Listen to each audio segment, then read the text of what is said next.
Part 23. Dasar Pembunuh. Suasana di dalam restoran makin gaduh saat dua katak milik Sean melompat secara acak. Tidak jelas mau kemana perginya. Gadis-gadis semakin berteriak, takut jika tiba-tiba katak itu hinggap di tubuh mereka.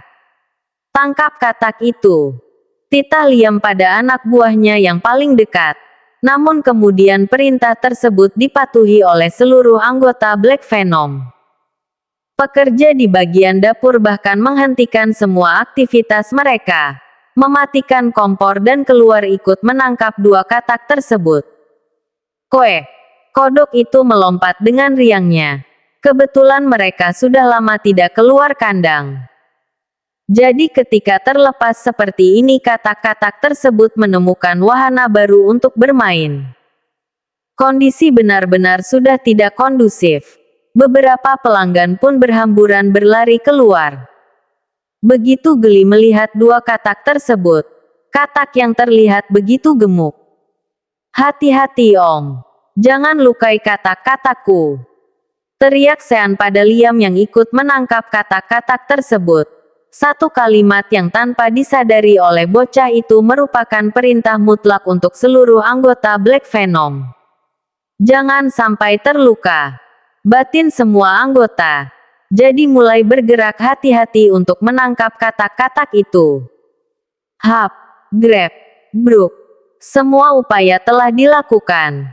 Namun ternyata tak semudah itu menangkap katak Sean. Bahkan beberapa kursi telah dipindahkan untuk memudahkan penangkapan. Pakai jaring, teriak Dancel, memerintahkan temannya yang berada di dekat dapur. Jaring apa? Batin pria itu bingung. Namun tak ingin dimarahi, akhirnya dia tetap masuk ke dalam dapur dan coba mencari jaring. Meski sebenarnya tahu jaring seperti apa yang sedang dia cari. Seingatnya mana ada jaring di dapur ini. Pakai ini saja. Gumam pria itu. Mengambil serokan ayam goreng. Buru-buru dia keluar membawa serokan tersebut. Dancel. Ini. Ucapnya dengan bangga. Namun bukan jaring itu yang Dancel maksud. Astaga. Batin Dancel. Namun baru sadar juga jika di dapur tidak ada jaring. Tidak, jangan pakai itu paman. Kataku akan terluka. Ucap Sean pula dengan nada menggebu-gebu. Dia melihat pembicaraan dua orang dewasa itu dan sangat tahu apa maksudnya. Masa Malvin dan Marvel dua katakan akan ditangkap menggunakan serokan gorengan. Astagfirullahalazim. Hanya membayangkannya saja Sean tak mampu.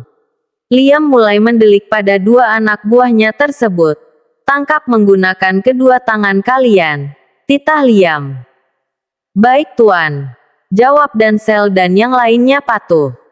Tanpa banyak babi bu lagi. Mereka segera bergerak untuk menangkap katak tersebut. Membuat formasi melingkar mengepung dua katak itu. Para pelanggan yang masih ada di sana pun sebagian menyingkir. Merasa geli sendiri tapi tak ingin meninggalkan restoran. Kapan lagi mereka melihat para pria tampan berkumpul begini? Hati-hati Om. Pekik Sean saat dilihatnya Liam maju sendirian siap menangkap katak tersebut. Liam memberi perintah pada anak buahnya melalui isyarat mata. Jangan ada yang berani mendekat dan biar dia sendiri yang menangkap dua katak tersebut. Dia sedang berusaha terlihat keren di depan sang calon keponakan. Karena Liam sangat tahu Sean memang sangat menyukai katak. Tertulis jelas di dalam data diri yang berhasil Franz dapatkan. Di dalam hatinya, Liam mulai menghitung siap menangkap. 1, 2, 3. Namun di luar kendalinya, salah satu katak justru melompat ke arahnya. Dan refleks saja, Liam malah menginjak katak tersebut dengan sangat kuat. KWEK. Teriak katak itu merasa kesakitan. Bahkan sampai ada cairan yang keluar dari mulutnya. Sean dan semua anggota Black Venom mendelik. Tak menyangka melihat adegan pembunuhan katak secara langsung. Tidak. pekik Sean dengan sangat kuat. Ini adalah awal mula permusuhan antara Sean dan Liam. Astaga, batin Liam tak bisa berkata-kata. Marvel, pekik Sean sekali lagi dan kemudian berlari menghampiri sang katak yang telah tewas.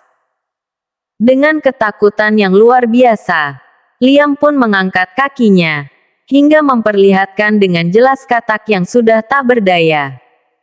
Injakan kaki Liam tak main-main. Katak itu benar-benar tewas di tempat. Gua Marvel, pekik Sean, tangisnya menggelegar. Para pengunjung mulai merasa tak tega. Namun kemudian Franz memerintahkan semua pengunjung untuk meninggalkan restoran ini. Ada keadaan duka. Jadi restoran tutup dengan darurat. Om Liam jahat. Pembunuh. Aku benci Om Liam. Hua. Tangis Sean tak bisa dihentikan lagi. Dan entah kenapa mendengar teriakan anak kecil itu dengan suara tangisnya membuat hati Liam terasa ngilu. Julukan pembunuh seolah tak pernah bisa lepas dari dirinya. Bahkan setelah dia coba membangun restoran ini, nyatanya tetap saja dia dipanggil dengan sebutan itu. Liam terdiam, tersentak hatinya. Franz dan Denzel yang tahu bahwa sang bos terpukul hatinya tak bisa berbuat apa-apa, karena mereka pembunuh juga. Jalan menuju keluarga Aditama ternyata begitu sulit untuk Liam lalui. Sean yang dia kira akan jadi jembatan penghubung justru kini jadi dinding penghalang. Sementara waktu terus berjalan dan Liam berusaha sekuat tenaga menunjukkan yang terbaik. Tentang usaha restorannya. Tentang usaha mendekati restu seluruh keluarga Aditama. Liam bahkan menghapus semua tato yang ada di tubuhnya. Juga memerintahkan seluruh anak buahnya untuk melakukan hal yang sama. Sampai waktu berjalan hingga 1 tahun kemudian. Liam telah memiliki 5 cabang restoran Black Venom Fried Chicken.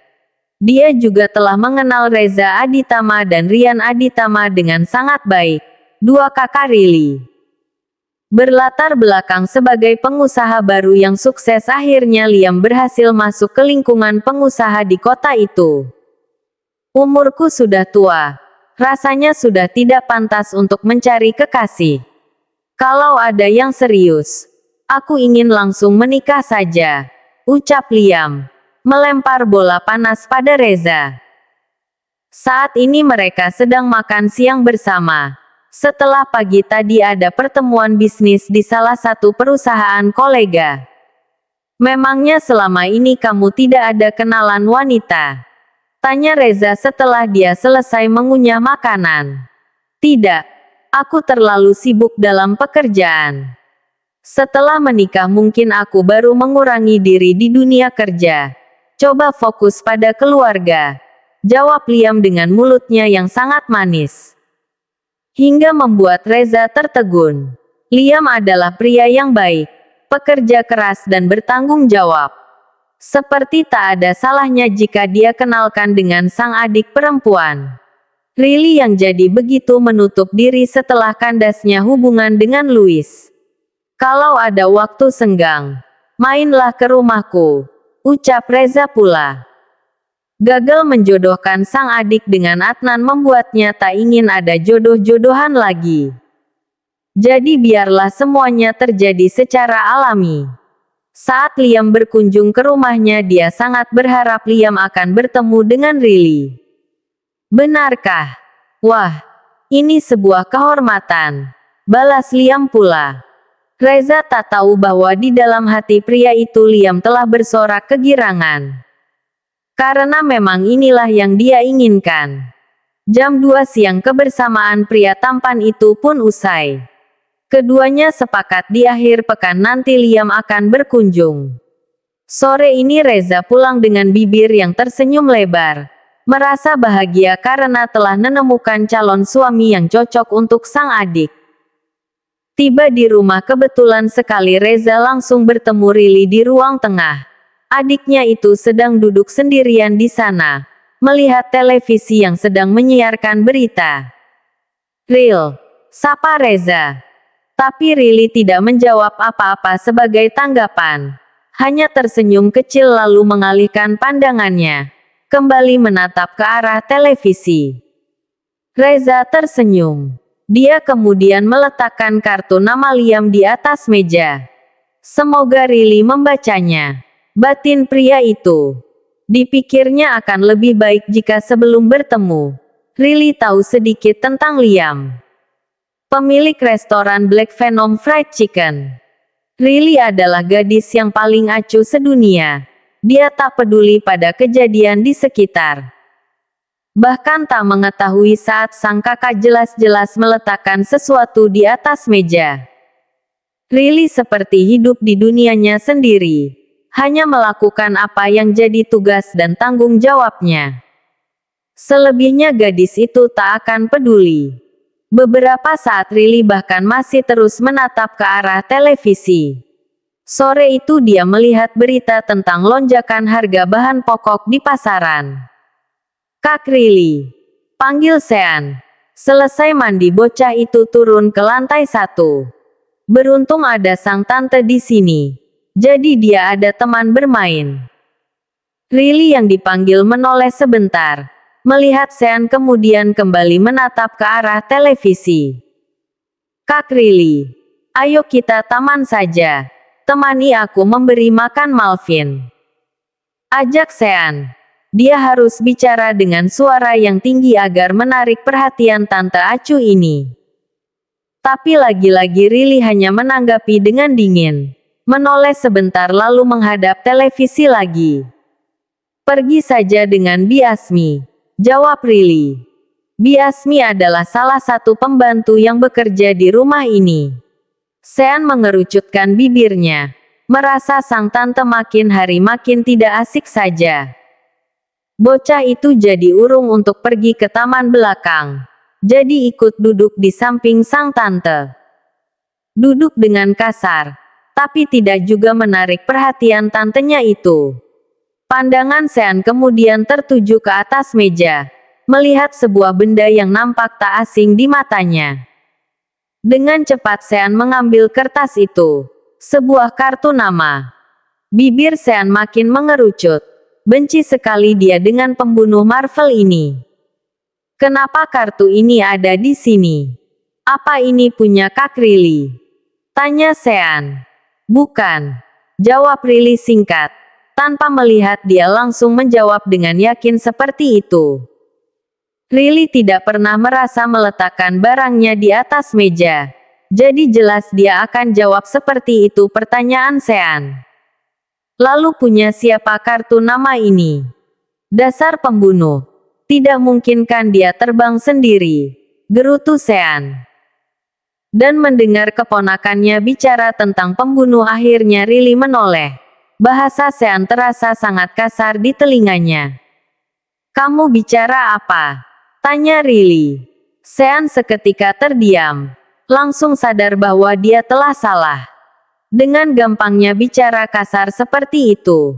Maaf Kak, cicit Sean. Apa yang kamu ucapkan tadi? Tuntut Riley lagi. Dia ingin Sean menyebutkan kesalahannya dengan jelas. Dasar pembunuh. Cicit Sean lagi. Tapi aku punya alasan kenapa bicara seperti itu. Dia adalah orang yang sudah membunuh Marvel. Timpal Sean pula dengan buru-buru. Tak ingin Kak Riley menilainya salah pergaulan. Sebab dia punya alasan yang kuat kenapa memanggil pemilik kartu nama ini dengan sebutan pembunuh. Mendengar cerita Sean akhirnya membuat Riley sedikit tertarik dengan kartu nama berwarna hitam di tangan keponakannya tersebut. Lantas seperti sedang membuang-buang waktunya, Riley pun mengulurkan tangan kanan dan meminta kartu nama itu. Sean patuh. Tanpa banyak kata dia langsung menyerahkannya pada sang tante. Riley segera membaca semua informasi yang tertera di sana. Membaca sebuah nama yang membuat kedua matanya seketika mendelik, lengkap dengan jantung yang seperti berhenti berdetak. Liam Anderson, pemilik restoran Black Venom Fried Chicken. Dek, Liam. Batin Riley. mengulang nama itu di dalam hatinya. Nama yang sudah begitu lama tidak pernah dia dengar. Nama yang tiap malam masih saja jadi bayang-bayang. Black Venom. Liam dan Black Venom. Bagaimana dua hal ini datang bersamaan? Apa ini hanya kebetulan? Kak Riley, kenapa? Tanya Sean. Dia bahkan mengoyang lengan sang tante. Tapi Riley malah melamun, sibuk dengan pikirannya sendiri. Kak Riley, panggil Sean sekali lagi. Lama-lama jadi cemas juga saat melihat sang tante nampak kebingungan seperti itu. Sementara Riley masih sibuk menerka-nerka. Ingatannya seketika meluncur pada beberapa waktu lalu, saat sang asisten pribadi Ella mengajaknya untuk pergi ke restoran ayam goreng crispy yang sedang ramai diperbincangkan. Namun Riley yang tak merasa tertarik pada hal apapun memilih acuh, mengabaikan begitu saja ajakan sang asisten. Kalau tidak salah dengar namanya adalah BVFC. Tapi Riley tidak pernah tahu bahwa kepanjangannya dari BVFC adalah Black Venom Fried Chicken. Riley membuang nafasnya dengan kasar. Seketika terengah seolah habis berlari. Padahal dia hanya duduk di sini dan terus memandang kartu nama tersebut. Tidak mungkin kan Black Venom ada dua. Batin Riley lagi. Begitu gamang. Dan tak ingin menduga-duga akhirnya Riley putuskan untuk segera memastikan semuanya. Melihat secara langsung apakah Liam Anderson adalah orang yang dia kenal. Apakah Black Venom ini sama seperti Black Venom yang ada di kota Servo. Riley bergegas bangkit dan berlari seolah tak ingin kehilangan waktu meski hanya sedetik. Sean tentu merasa sangat terkejut melihat pergerakan sang tante. Bocah itu bahkan langsung berteriak memanggil. Kak Riley, mau kemana? Pekik Sean. Tapi tantenya itu seolah tak mendengar ucapannya. Kak Riley pergi begitu saja dengan cepat. Riley bahkan mengemudikan mobilnya seorang diri. Padahal beberapa bulan terakhir dia selalu menggunakan sopir. Alasannya karena dia malas melihat jalanan dan menghadapi macet. Tapi sore kali ini seperti pengecualian. Riley memasuki jalan raya dengan kedua mata yang nampak terbuka lebar. Tidak mungkin. Tidak mungkin itu Liam. Tidak mungkin itu Black Venom. Guman Riley. Dia tersenyum miring. Sungguh, Riley tidak berharap ini jadi nyata. 1 tahun ini dia sudah lelah berharap terus. Jadi hari ini justru Riley ingin semuanya hanyalah kebetulan. Liam Anderson ini bukanlah Liam yang dia kenal.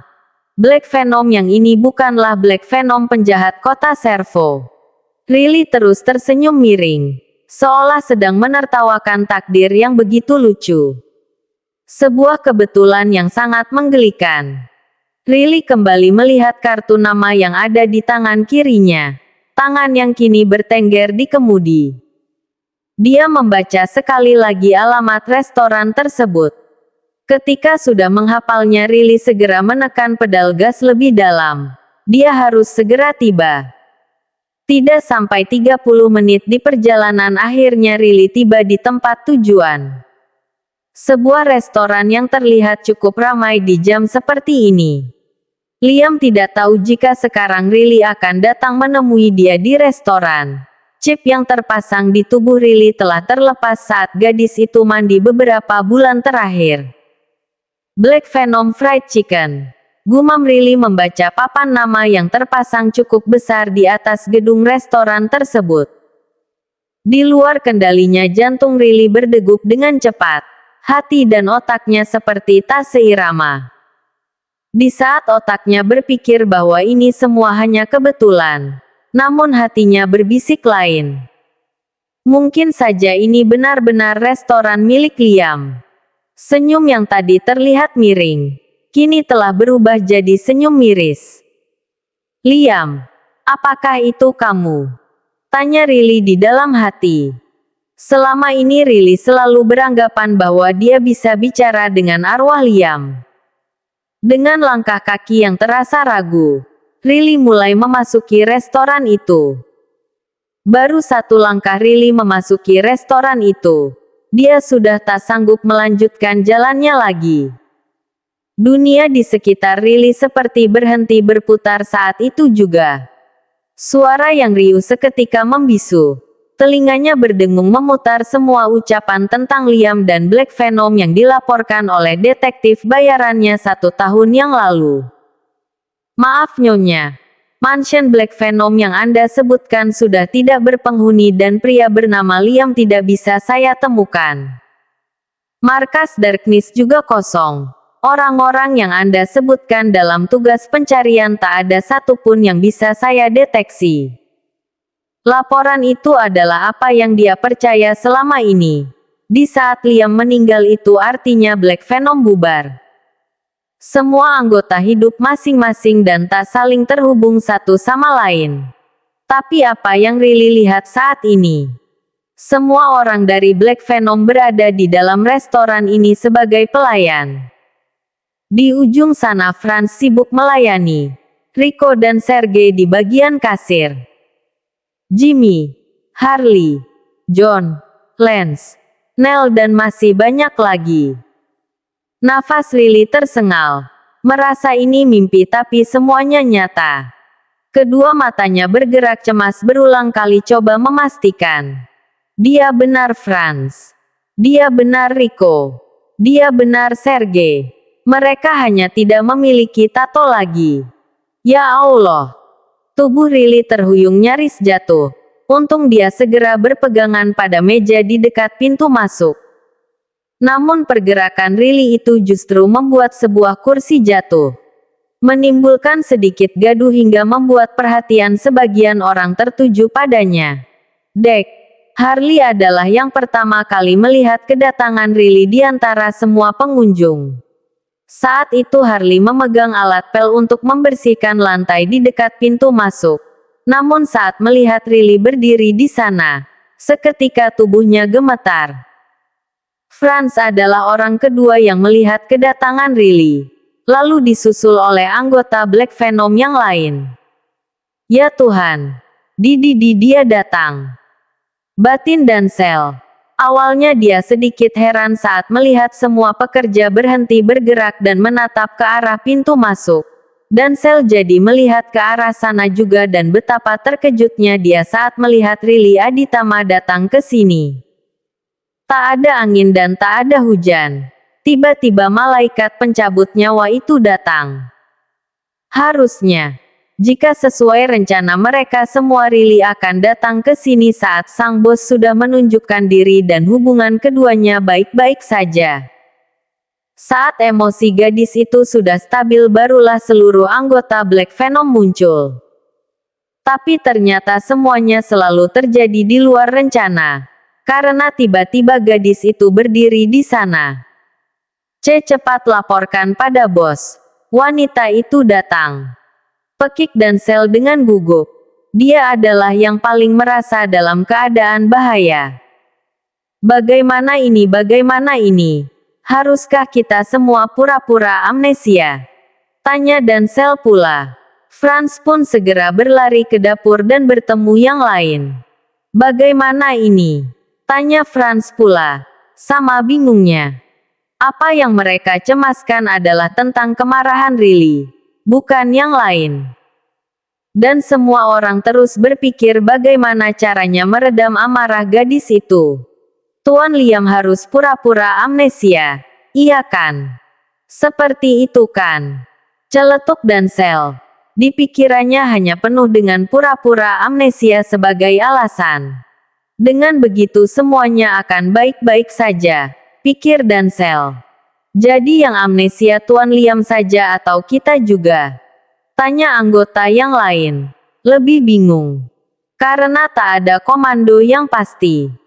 Dan di saat semua orang masih bingung seperti itu, Riley mulai masuk lebih dalam. Kedua matanya menggenang air mata.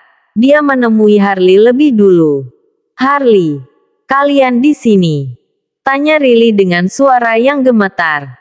Sumpah, Harley rasanya ingin pingsan saat itu juga. Karena mulutnya pun kaku. Tak bisa menjawab apa-apa. Part